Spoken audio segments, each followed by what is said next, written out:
Lieutenant Commander Ron Coalson yanked his head left and caught it, a gray smear dragging across the sky at his 2 o'clock low, maybe 12 miles out, moving fast. His pilot hadn't seen it. Nobody in the flight had called it. But Coalson, strapped into the back seat of a Navy F-4 over Route Pac 6 in the spring of 1967, recognized that smear for what it represented. Another Phantom. Headed into a fight it didn't know had already started. How did a $2 million fighter, the fastest, hardest-hitting interceptor in the American inventory, become visible to the naked eye at 20 miles? Why did the Air Force and Navy fly the thing for years without fixing a flaw that enemy pilots could literally see coming? And what did those enemy pilots actually write about it when the war ended and the memoirs started appearing? The J-79 engine made the F-4 Phantom the dominant Western fighter of its generation. Twin turbojets producing 34,600 pounds of thrust in afterburner. Mach 2.2 at altitude. Enough power to haul 8 tons of ordnance and still accelerate in a climb. The engineering bordered on obscene, but the J-79 had a combustion problem that General Electric never fully solved during the aircraft's operational life. Fuel atomization in the combustion chamber left unburned hydrocarbons in the exhaust stream. At military power and above, those hydrocarbons hit outside air and condensed into a thick, dark, persistent smoke trail that stretched for miles behind the aircraft. If you've ever heard someone describe the F-4 as a fighter you could track from the next province, this is what they meant.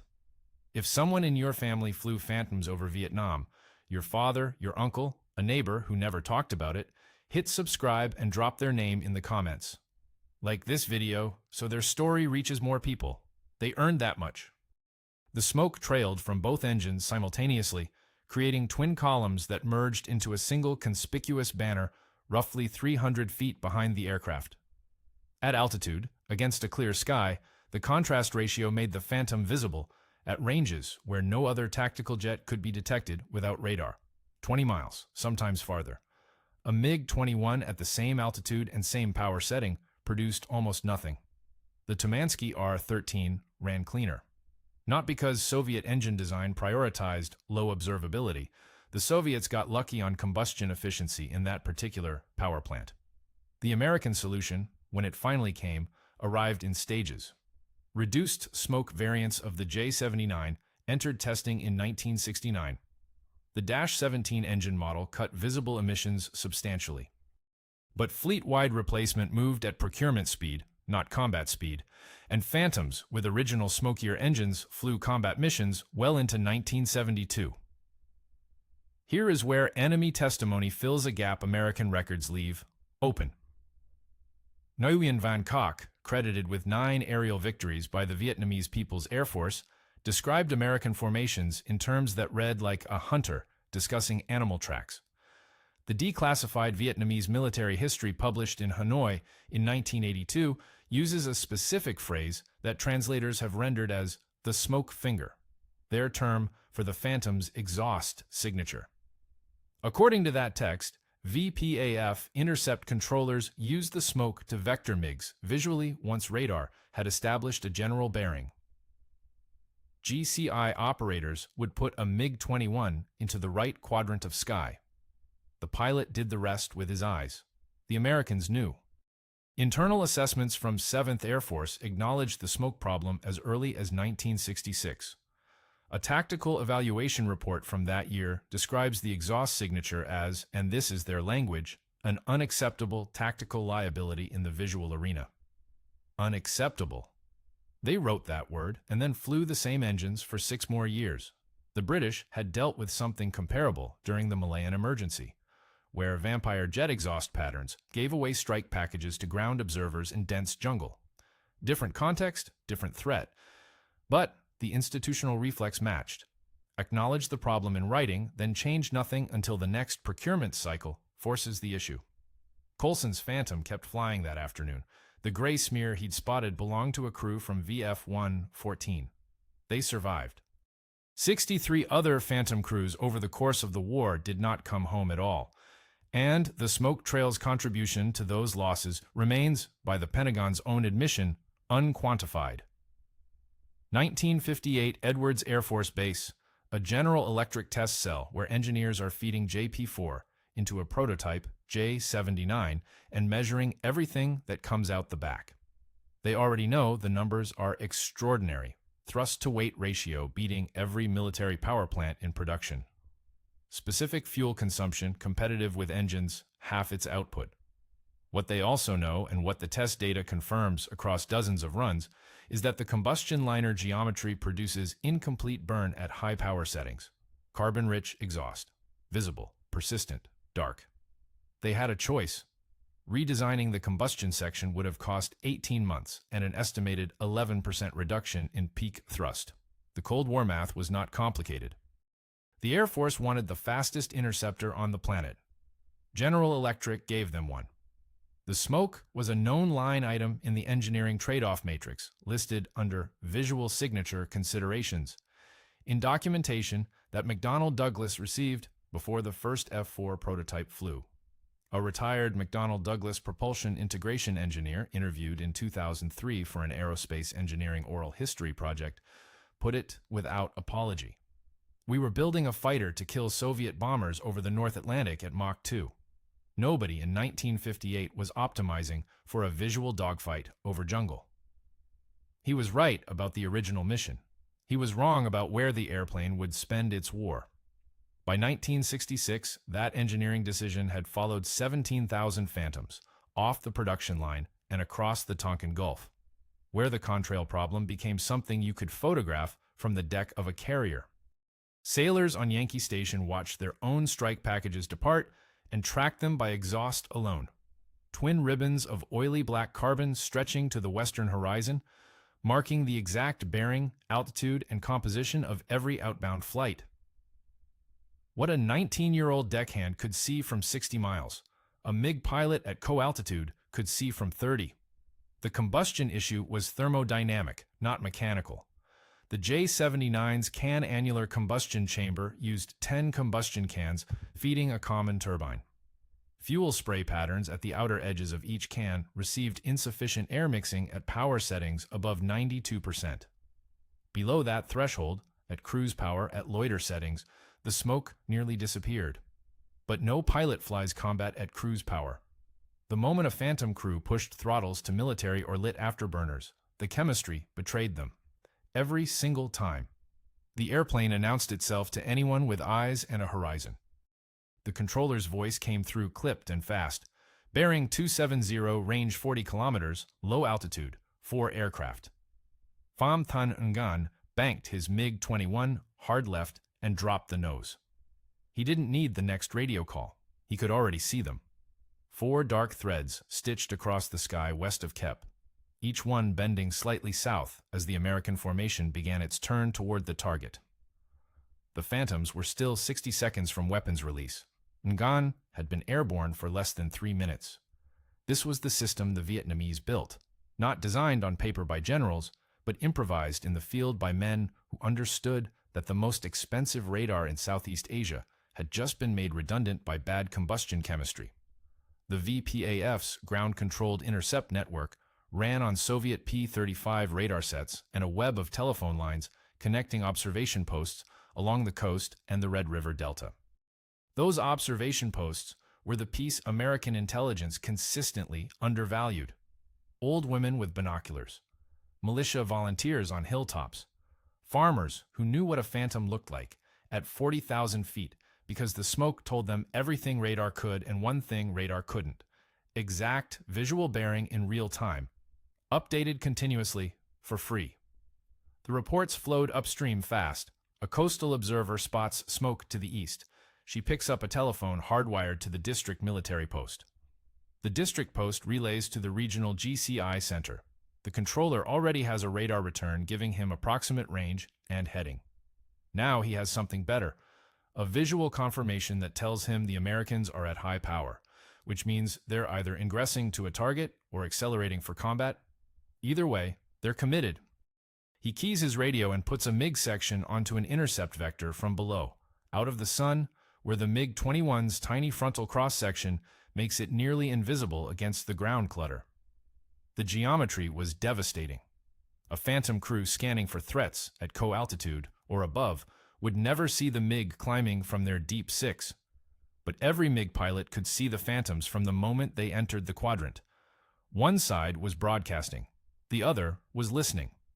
Vietnamese accounts describe this asymmetry with a consistency that rules out propaganda. Colonel Tum, whose actual identity remains disputed, but whose tactical record the VPAF credits with multiple kills, reportedly told student pilots at Noi Bai that the smoke trail reduced intercept time by an average of 40 seconds.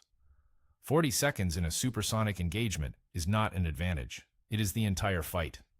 It is the difference between a MiG-21 arriving in firing position undetected and a MiG-21 arriving after the Phantoms have already begun defensive maneuvering. Ngan closed to 8 kilometers before he armed his atoll. The Phantom crews still hadn't seen him. 8 kilometers. That was the distance at which Ngan armed his missile. The Sparrow radar-guided missile that was supposed to define the Phantom's advantage could kill at 25. So why was the F-4 losing? The numbers told a story the Pentagon did not want briefed above the third floor. In 1966, the air-to-air exchange ratio over North Vietnam dropped to 2.4 to 1. American fighters killing at a rate barely double their losses. For context, over Korea, F-86s against MiG-15s had managed a ratio between 7 and 14 to 1, depending on whose count you trusted. Now, the most advanced fighter in the Western world, carrying missiles designed to destroy targets beyond visual range, was trading at margins that would bankrupt the inventory in 18 months of sustained air combat. Against MiG-17s, a subsonic gunfighter designed in 1950. The collapse happened in 2 stages, and both led back to the same cockpit. Stage 1 was the rules of engagement. Secretary McNamara's targeting restrictions required positive visual identification before any air-to-air engagement. A Phantom crew could hold radar lock on a Bandit at 30 miles and watch the symbology confirm hostile, speed, altitude, heading, everything wrong, and still not shoot. They had to close. They had to see the target with their own eyes, confirm it was not a friendly, and then employ weapons.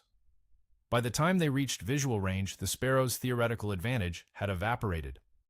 They were now in the knife fight, exactly where the F-4 did not want to be. At ranges where the MiG's lighter wing, loading and tighter turn radius turned the engagement from geometry into athletics. Stage 2 was the Sparrow itself. Even when crews obtained clear shots within the missile's modified envelope, the AIM-7 performed catastrophically. Reliability figures from the period vary by source, but the most commonly cited Navy assessment puts the probability of kill per launch between 8 and 10%. 9 out of 10 Sparrows fired in anger, missed, or failed. Fuse malfunctions, radar breaks in the clutter, motor failures from humidity damage sustained on carrier decks. The weapon had been designed for something else entirely, a sterile intercept against a non-maneuvering Soviet bomber at high altitude. The Vietnamese were not flying non-maneuvering Soviet bombers at high altitude. So, the Phantom was forced into exactly the fight its designers had decided it would never face. Close range, high-G maneuvering combat, turning engagements where none of its advantages applied. And it arrived in that fight carrying 2 additional handicaps no engineering board had voted on. First, no gun. The early F-4 variants deployed to Vietnam carried no internal cannon because McNamara's doctrine held that the dogfight was obsolete. Missiles would handle everything. When missiles didn't handle anything, Phantom crews found themselves maneuvering behind MiGs with nothing to shoot. Second, the smoke. At close range, in a turning fight, the exhaust trail did something even worse than announce your position. It gave the enemy a real-time vector of your energy state. A MiG pilot watching a Phantom smoke trail thicken in a turn knew the American had just gone to afterburner, which meant he was bleeding airspeed and about to become predictable. The smoke didn't just tell them where you were, it told them what you were about to do. The crews adapted because crews always adapt and commands rarely do. Phantom pilots learned to modulate throttles during the merge, pulling back to 90% to kill the smoke, then pushing up only when they needed the energy, accepting the performance penalty as the price of not being tracked. Some crews described the technique as smoke discipline. Nothing in any manual covered it. The technique cost thrust at the moment you needed thrust most, but it worked just often enough to keep people alive. 1967 was worse. The exchange ratio dipped below 2-to-1 during some months of Operation Rolling Thunder. The VPAF was losing pilots but producing new ones. The Americans were losing crews with 1,000 hours of flight time and replacing them with crews who had 200. The institutional knowledge was bleeding out of the squadrons at a rate that no training pipeline could replace. Something had to change, and when it finally did, the change came not from Washington or Saigon or General Electric. It came from a captain in the Nevada desert with a stopwatch and an idea. The flight line at Noi Bai sat 11 kilometers north of Hanoi in a landscape so flat that you could watch a MiG taxi from the moment it left the revetment until it lifted off, runway 29er, and disappeared into the delta haze. Nguyen Van Kock preferred to walk the taxiway before dawn, studying the sky to the south where the Americans would come. By 1968, he had 7 confirmed kills, the highest-scoring Vietnamese ace of the war. And every single victory followed the same geometry. Rear quarter, always rear quarter. Koch did not arrive at this doctrine through theory. He arrived at it through subtraction. The Phantom carried 2 weapons that could kill you head-on, the Sparrow and the pilot's eyeballs. The Sparrow needed a continuous radar lock from the front hemisphere. The pilot needed to see you against sky, but from behind, the radar couldn't track what it wasn't pointed at, and the crew couldn't see what was underneath their own exhaust. The rear quarter negated both threats simultaneously. And the smoke, that beautiful, constant, ineradicable smoke, gave Koch something no MiG pilot in any other war had ever possessed. A continuous visual track from initial detection through weapons release. No radar required. No GCI update needed. Just follow the black line in the sky until you were close enough to hear your own missile tone. Soviet advisors at Noi Bai initially pushed a different model. The approved intercept profile called for high-speed, slashing attacks from the forward hemisphere. Close fast, fire the ADOL, extend away before the Americans could react. It was textbook Soviet doctrine, developed for intercepting NATO bombers over the Baltic. The Vietnamese listened politely, and then did something the Soviets had not anticipated. They ignored the advice. The British had tried something similar over the Channel in 1940, feeding centralized fighter doctrine to pilots who were learning a different war in real time. Park's controllers at 11 Group wanted structured intercepts. The pilots of the few wanted whatever kept them alive against Messerschmitts that outnumbered them 3-to-1. Within weeks, the squadron leaders were running their own tactical experiments, and by September, the official doctrine had quietly rewritten itself around what the pilots had already proven worked. The Vietnamese went through the same process in about half the time, and the Soviets had even less say in it than the Air Ministry had. Which brings us back to Koch's logbook and the pattern it reveals. His first kill, an F-4 on the 3rd of February 1968, came from a rear intercept initiated at 18 kilometers when he spotted the smoke trail of a 4-ship American formation turning northwest toward Tai Nguyen. He closed the distance in under 90 seconds, selected the trailing Phantom, and fired a single K-13 from 1,200 meters. The missile tracked the right engine exhaust and detonated at the tailpipe. The Phantom crew ejected. Koch never entered their radar coverage. His 5th kill followed an identical script, so did his 6th. The Americans were not stupid. They knew the rear quarter was vulnerable. But knowing and solving are different problems when the solution requires you to either stop making smoke or grow eyes in the back of your skull. General Electric couldn't provide the first. God hadn't provided the second. The VPAF had found something more reliable than technology. They had found a pattern that worked every time the Americans flew, because the Americans could not stop it from working. The smoke was structural. The vulnerability was permanent. And Koch built a career on the certainty that the enemy would always announce himself. The VPAF had found a pattern that worked every time the Americans flew. Robin Olds intended to make it work one more time, January 2nd, 1967. 7 flights of F-4s out of Ubon, Thailand, configured not as fighters but as bait. Olds had studied the Vietnamese intercept system with the patience of a man who understood he was being hunted by his own exhaust. He knew about the coastal observers and the telephone lines. He knew that every MiG scramble out of Phu Quyen and Noi Bai began with someone on a hilltop watching smoke crawl across the sky and picking up a phone. So he gave them exactly what they expected to see. The Phantoms flew the profiles of F-105 Thunder Chiefs, same altitude, same airspeeds, same ingress routes that the strike packages had been flying for 18 months into Route Pack 6. They carried the same ECM pods and flew the same formations. And they made the same smoke.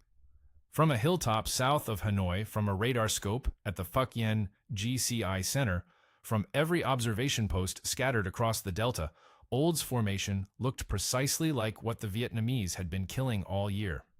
Bomb-laden thuds heading for the Paul Doomer Bridge. The MiGs scrambled exactly as predicted. Olds described it later with the blunt satisfaction of a man who had reversed an ambush. We used their own system against them. They were so accustomed to reading our signatures that they stopped questioning what the signatures meant. They saw what we wanted them to see. The smoke trail that had been betraying Phantom crews for 2 years became the lure. The thing the Vietnamese trusted most, their visual intercept network, their pattern recognition, their absolute certainty that smoke meant thuds, became the thing that killed them. The MiG-21s came up in sections, climbing through the undercast expecting to find bomb-heavy Thunder Chiefs wallowing at 480 knots. They found Phantoms, clean wings, no bombs, full missile loadout, already turning into them. 7 MiGs destroyed in 12 minutes, the highest single-day total of the war. One VPAF pilot, who survived later, told a debriefer that the formation had looked completely normal from below. The smoke was the same smoke. The routes were the same routes. Everything matched. Everything was wrong. Bolo proved something the Pentagon had not wanted to hear, and the Vietnamese had not wanted to learn, that the smoke trail was a two-edged weapon. The same predictability that let the VPAF build a perfect intercept doctrine also let someone like Olds invert the entire system in an afternoon. The pattern had become the vulnerability, and the certainty had become the trap. When we saw the smoke, we knew 2 things at once. We knew where they were, and we knew what they were. Nothing else in the sky made that trail. Nothing else in the sky carried the sparrow. To see the smoke was to see your opportunity and your death in the same moment. Which one you were looking at depended on what you did in the next 40 seconds. Nguyen Van Kock wrote that passage in 1987, almost 20 years after his last combat sortie. By then, he was a retired colonel teaching at the Vietnamese Air Force Academy, and his students were flying MiG-23s that the Soviet Union had delivered as a thank you for winning a war the Soviets had not fought. Koch's memoir circulated only within military channels. It was never translated into English, never cited in any Western aviation history, never read by the men whose aircraft he had been describing. But the passage captures something that no American assessment of the smoke problem ever acknowledged. The smoke terrified them too, not the smoke itself. What the smoke meant. A phantom making smoke was a phantom carrying sparrows, sidewinders, and 2 men who had trained at the most expensive fighter weapons school on Earth. The trail announced a predator, not just a target.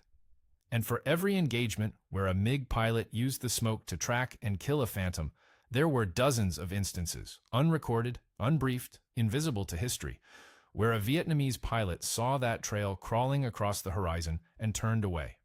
Not because he was a coward, because he had done the math.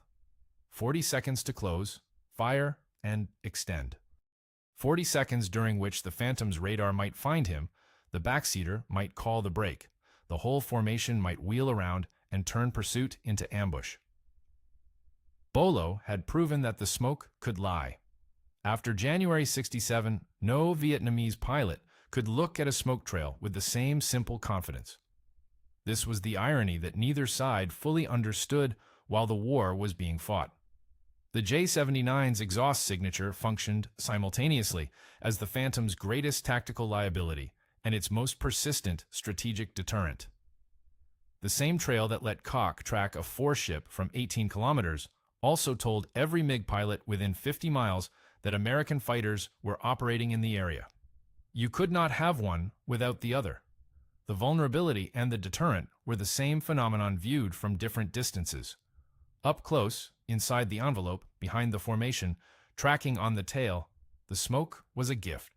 From far away on the horizon, ambiguous, possibly heading your way, it was a warning written across the sky in language every pilot read fluently. The Americans never intended to build a deterrent. General Electric never designed the J-79 to project power through visible exhaust.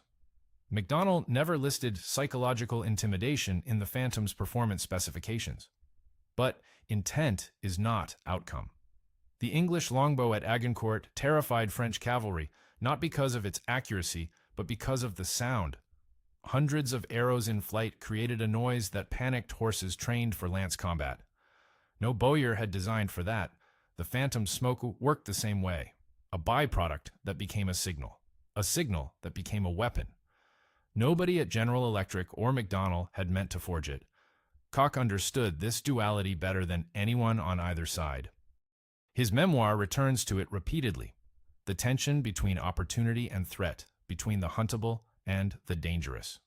He writes about a morning in April 1968 when his flight of 4 MiG-21s was vectored toward a pair of smoke trails south of Kep. They closed to 30 kilometers, and then Koch called the abort. Something about the geometry was wrong. The trails were too straight, the altitude too clean, the spacing too deliberate. It looked like bait. It looked like bolo. He turned his flight north and landed without firing a shot. He never learned whether he was right. I had killed enough Phantoms to respect what they carried, he wrote. The smoke showed me where to find them. It also showed me what I was finding. A MiG pilot who forgot the second lesson did not survive to remember the first. The Americans spent 8 years trying to solve the smoke. They never realized it was also solving something for them. The J-79 on display in the Smithsonian's Udvar Hazy Center sits on a low steel cradle near the south wall of the restoration hangar, behind a rope that visitors routinely step over to get a closer look. The turbine housing still carries carbon scoring along the exhaust nozzle, black streaks baked into the metal at temperatures that would have softened aluminum. The placard says the engine was pulled from an F-4C that flew 214 combat missions out of Da Nang between 1966 and 1969. It does not say how many of those missions the crew flew, knowing that every pilot within 40 miles could see them coming. The question nobody answered during the war, and nobody has answered since, is whether the smoke trail cost more American lives than it saved. The arithmetic sounds simple. It isn't. You can count the shootdowns where MiG pilots used the smoke to achieve initial detection.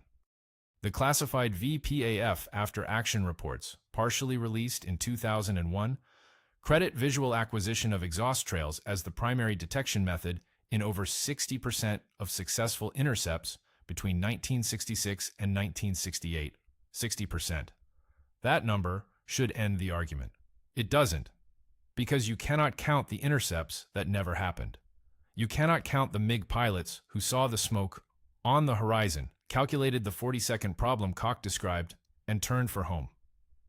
You cannot count a deterrent. You can only count the dead, and the dead are not a representative sample. The Navy tried to quantify it once. In 1973, a Naval Air Systems Command study attempted to model the net tactical effect of the J-79's exhaust signature across all theater engagements. The study ran for 11 months. The final report, still partially redacted, concluded that the data was insufficient to support a definitive assessment of net survivability impact. 11 months and 300 pages to arrive at the answer, we don't know. Robin Olds, who had used the smoke as bait to kill 7 MiGs in a single afternoon, was asked at a 1982 symposium whether General Electric should have fixed the problem. He paused for 5 full seconds, an eternity for a man who had an opinion about everything, and said, "I honestly don't know. I used it. My guys died from it. I can argue it both ways, and I'd be right both times." Koch could argue it both ways too. 7 kills, all built on smoke. 1 abort south of Kep, also built on smoke. The weapon and the warning in the same column of dirty air. Commander Dale Hartley flew Phantoms off the Constellation in 1967 and 68. 93 combat missions, 2 MiG engagements, both inconclusive. He was asked at a reunion in 2004 whether the smoke trail had been a problem for him. He thought about it and said something that the moderator didn't follow up on because nobody in the audience knew what to do with it. We never knew. That's the honest answer. We knew they could see us. We assumed it got people killed. But there were days I'd come off target with my hair on fire, and I'd look back and see our smoke trail stretching all the way to the coast, and I'd think, every MiG driver in North Vietnam can see that. And then I'd think, every MiG driver in North Vietnam can see that. Same sentence, meant 2 completely different things. I never figured out which one was the right one to be afraid of.